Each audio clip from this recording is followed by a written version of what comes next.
ಹಿಂಗೆಲ್ಲ ದೊಡ್ಡವರಾಗಬೇಕು, ಒಬ್ರು ಶರೀಫರಾಗಬೇಕು, ಗೋವಿಂದರಾಗಬೇಕು. ಹೌದಾ?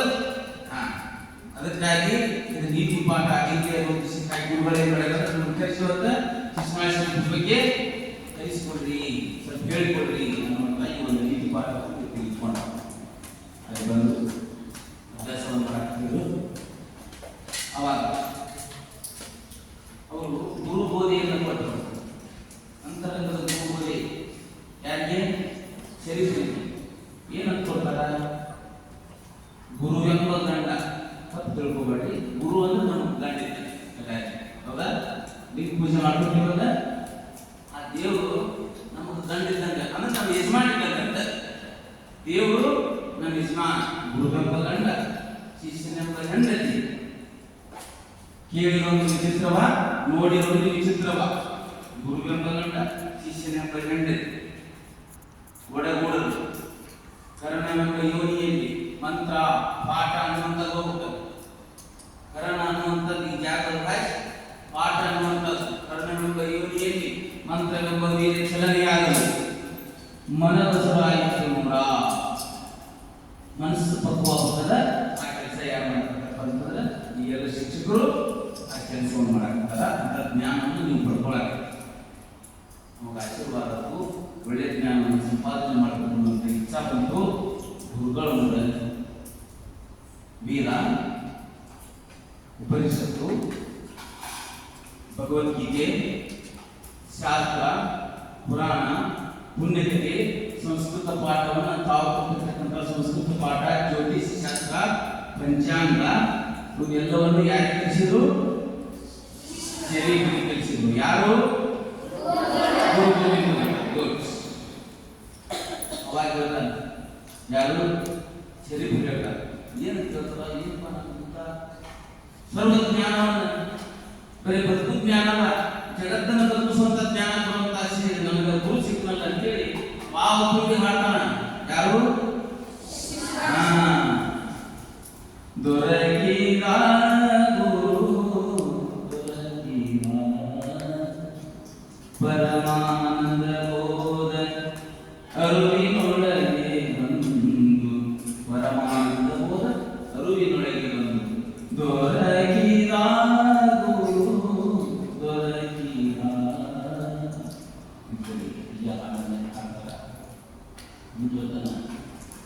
ನೀಯನಿಗೆ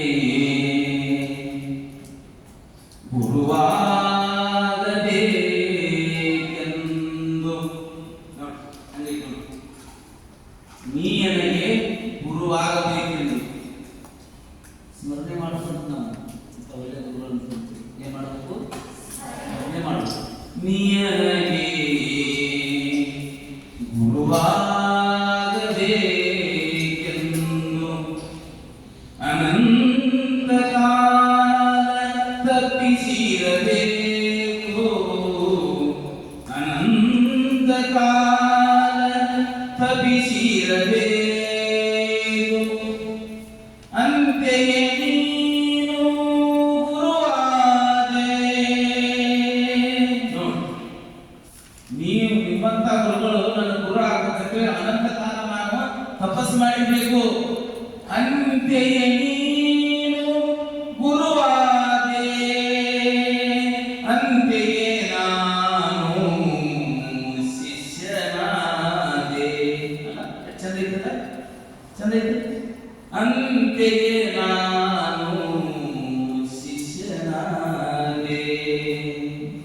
ಮುಂದೆ ಎನ್ನ ಉದ್ಧಾರಕ್ಕಾಗಿ ನನಗೆ ನೋಡಿ ಗುರು ಹೇಳ್ತಾನಂತ, ಶಿಷ್ಯನ ಉದ್ಧಾರಕ್ಕಾಗಿ ಏನ್ ಹೇಳ್ತಾನಂತ? ಎನ್ನ ಉದ್ಧಾರಕ್ಕಾಗಿ ನನಗೆ ಪರೋಪಕಾರದ ಮಾತವ ತೋರಿದೆ.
ಆಶೀರ್ವಾದವನ್ನು ಮಾಡಿ ಎಲ್ಲ ವಿದ್ಯೆಗಳನ್ನು ಕಲಿಸಿದರು. ಅವರೊಬ್ಬರು ಮಹಾನ್ ಕವಿಗಳ, ಮಹಾನ್ ಸಾಹಿತ್ಯರು, ಅನುಭವ ತತ್ವ ಪದಗಳನ್ನು ಬರೆದು ಈಗೆಲ್ಲ ಕೇಳ್ತೀರ ನೀವು. ಶಿಸ್ನಾಳ್ ಶಿಲ್ಪರು ಹಿಂದಿಗೆ ಪಾಠ ಕೇಳಿದೆ, ಗುಡಿಗೆ ನೋಡಿದನ್ನ ಅಂತ ಕೇಳಿದೆ. ಅವೆಲ್ಲ ಯಾರು ಬಂದಿದ್ದು ಅಂದ್ರೆ ಸೋರು ತಿಗುವುದು ಮನೆಯ ಮಾಳಿಗೆ ಅಂತ ಕೇಳಿದೆ. ಇಂಥ ಪದಗಳನ್ನು ಬರೆದು ಗುರುವಿನ ಆಶೀರ್ವಾದ, ಗುರುವಿನ ಕರುಣೆ, ಶ್ರೀ ಗುರುವಿನ ಬಲವಿಲ್ಲದವನು ಅವನು ಅದರ ಏನು ಅನ್ನುವುದು ದೊರೆಯಲಿಲ್ಲ. ಸಮಯ ಜ್ಞಾನ ಇವು ಬಹಳ ಎತ್ತರ ವಿಚಾರಗಳು ಬಂದ್ರಿಂದ ಅಲ್ಲ. ಅದಕ್ಕೆ ಏನೇನು ಅವಶ್ಯಕತೆ, ಯಾವ ಅವಶ್ಯಕತೆ, ನಿಮ್ಮ ಜ್ಞಾನ ಚಲೋ ಬೆಳವಣಿಗೆ ಏನು ಹೇಳಿದ್ರು ತಿಳ್ಕೊಳ್ಳುವಂತ ಲೆವೆಲ್ಗೆ ಗುರುಗಳು ತಂದ ನಿರೀಕ್ಷೆ. ನಮ್ಗೆ ಈ ದಾರಿಯನ್ನು ತಿಳಿಯುವುದರಿಗೆ ಅನ್ನೋಂಗಿಲ್ಲ, ಅದು ಪ್ರಬುದ್ಧರಾಗಿದೆ. ಹೌದಾ? ಆಗಿರಲಿಲ್ಲ ಆಗಿರಿ. ಅದಕ್ಕೆ ರೀತಿ ಶೈಕ್ಷಣಿಕ ಕ್ಷೇತ್ರ ಅನ್ನುವಂಥದ್ದು ಸಣ್ಣದಲ್ಲ. ಶಿಕ್ಷಕರು ಸಣ್ಣವರಲ್ಲ. ಗ್ರೇಟ್ ಬೇಕಾದ್ರೆ ಬಹಳ ದೊಡ್ಡವರು ಶಿಕ್ಷಕರು. ಯಾಕಂದ್ರೆ ಸರ್ ಇವತ್ತು ನಾವು ಯಾವುದೇ ಕ್ಷೇತ್ರದಲ್ಲಿ ಹೋಗಿ ಮುಂದೆ ಏನಾದ್ರು ಕರೆಯಾಗಿ ಹೋಗ್ಬೇಕು ಅಂತಂದ್ರೆ ಅಲ್ಲಿ ಏನ್ ನಡೆದಕ್ಕಂದ್ರೆ ಜಾತಿ ಇರೋದು. ಹೌದ್ರೆ? ನೀ ಯಾವ ಜಾತಿ ಅವ, ಯಾವ ನಮ್ಮ ಪೈಕಿ ಅವ ಆದ್ರೆ ಭಾಳ ಚಲೋ, ಬೇರೆ ಪೈಕಿ ಅವ ಆದ್ರೆ ಬೇಡ. ಇಲ್ಲಿ ಏನಾದ್ರು ಇಲ್ಲಿರುವಂತ ಶಿಕ್ಷಕರು, ಫೌಂಡರು ನಮ್ಮ ಪೈಕಿ ಅದಾದ್ರಲ್ಲಿ ಉಳಿಕಿದ ಪೈಕಿ ಅದ್ರ ಬೇಡ ಅಂತ ಹೇಳಿ ಯಾವಾಗ ಅಂದಾರು ಅಂದಿಲ್ಲ. ಹಂಗ ಅನ್ನದೇ ಇರ್ತಕ್ಕಂಥ ಜಾಗ ಒಂದೇ ಒಂದು ನಾವು ಕಂಡಿದ್ದೇವಪ್ಪ ಅಂದ್ರೆ ಅವು ಇಂಥ ಶಿಕ್ಷಣ ಸಂಸ್ಥೆಗಳು ಅಂತ ಕರೀತಾರೆ.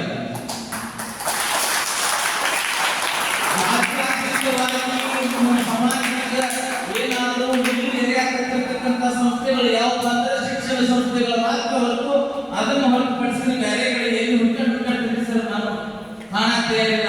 ಇಲ್ಲಿ ಒಳಗೆ ಬಂದು ನಿಮ್ಮ ವಿದ್ಯಾಭ್ಯಾಸವನ್ನು ಹೇಳುವಂತ ಹುಡುಗ ಮಾದರಿ ಇಲ್ಲೊಂದು ಹುಡುಗಿಗೆ ಈಕೆ ನಮ್ಮ ಪೈಕಿ ನಮ್ಮ ಮಂದಿ ಈಗಷ್ಟೇ ಕಾಳಜಿ ಮಾಡಿ ಹೇಳುವಂತ ವಿಧಾನ ಯಾವ ಶಾಲೆಯಲ್ಲಿ ಇಲ್ಲ. ಐತಿರಿ ಇಲ್ಲ. ನಮ್ಮ ಹುಡುಗ ನಾವು ಗಂಟೆಶ್ವರದಲ್ಲಿ ಪಾಠ ಹೇಳಿರೋದು, ಇವ್ರಿಗೆ ಹೆಂಗಾರು ಹೇಳಿರೋದು ಅನ್ನುವಂಥ ವಿಚಾರಕ್ಕೆ ಯಾರ ಶಿಕ್ಷಕರ ಹತ್ರ ಏನಾರ ಐತಿರಿ ಇಲ್ಲ. ಎಲ್ಲವೂ ನನ್ನ ಮಕ್ಕಳ, ಎಲ್ಲವೂ ನಮ್ಮ ಮಕ್ಕಳ.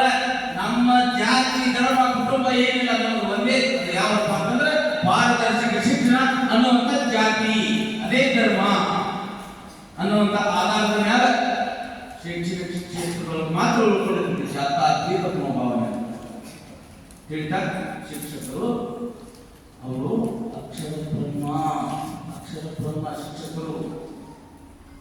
ಏನ ಇಲ್ಲಿ ಇದು ಕಪ್ಪ ಇದ್ದಿಲ್ಲ, ಇದರ ಮ್ಯಾಲ ಬರೋದು ಬೆಳಗಲ್ಲಿ. ಹೌದಾ? ಇಲ್ಲಿ ಕಪ್ಪು ಇದ್ದಿದ್ದನ್ನು ಹೆಂಗೆ ಬೆಳಗ್ಗೆ ಮಾಡ್ತಾರೋ ಹಂಗೆ ಇಲ್ಲಿ ಕತ್ತಿರ್ತದಿಲ್ಲ, ಸರಿಯಾಗಿ ಕತ್ತಿರ್ತದಿಲ್ಲ. ಆ ಕತ್ತವನ್ನು ಹೋಗಲಾಡಿಸಿ ಬೆಳಕನ್ನು ಮೂಡಿಸುವಂತ ಒಬ್ಬ ಯೋಗಿ ಜ್ಞಾನಿ ಯಾಕಂದ್ರೆ ಅವರು ಶಿಕ್ಷಕರು ಅನ್ನುವಂಥದ್ದನ್ನು ನೀವು ಲಕ್ಷ್ಯ ಹೇಳ್ತಾ ಬಹಳಷ್ಟು ಭಯಭಕ್ತಿಯಿಂದ ಅವರಿಗೆ ಗೌರವದಿಂದ ಅವ್ರ ಕಡೆ ನೀವು ಪಾಠವನ್ನು ಕೇಳಿ ನಾನು ದೊಡ್ಡವರಾಗುವಂಥ ಜವಾಬ್ದಾರಿ ನಿಮ್ಮ ಹಂಗೆ ಅಕ್ಕಿರಲ್ಲ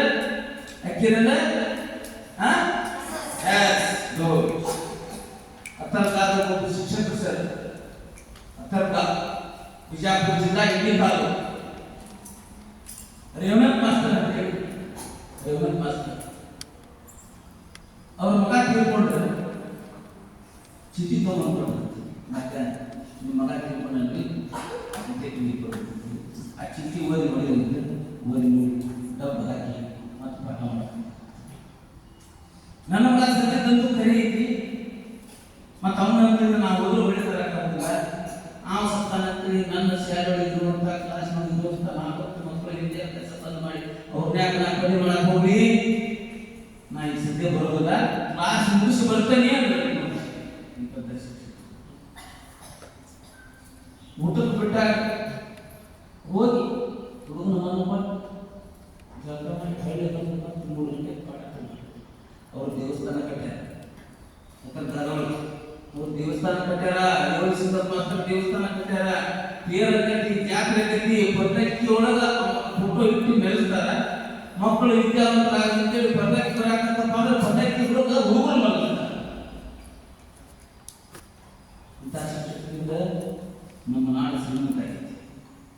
ಎಷ್ಟೋ ಜನ ಶಿಕ್ಷಕರು ತಮ್ಮ ಮದುವೆಗೆ ರಜಾ ಹಾಕೋಣ ಮಧ್ಯಾಹ್ನ ಹೋಗಿ ಅಕ್ಕಿ ಕಾಳು ಹಾಕಿಸ್ಕೊಂಡು ಮಾತು ಒಳ್ಳೆ ಪಾಠ ಮಾಡಿದ ಇನ್ನೂ ಅದ ಅದು ಇವತ್ತು ಇಟ್ಟಂದ್ರೆ ಲಗ್ನದಿಂದ ಸುದ್ದಿ ಹಾಕಿದ್ರೆ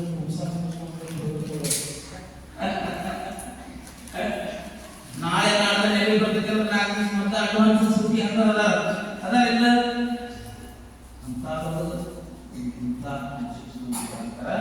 ಇನ್ನು ಉಳಿದ ಸಮಗ್ರ ಮಾಹಿತಿಯನ್ನು ನಾಳೆ ನಾಳೆ ಅವರಿಗೆ ಅಭ್ಯಾಸ ಮಾಡಿದ್ರು.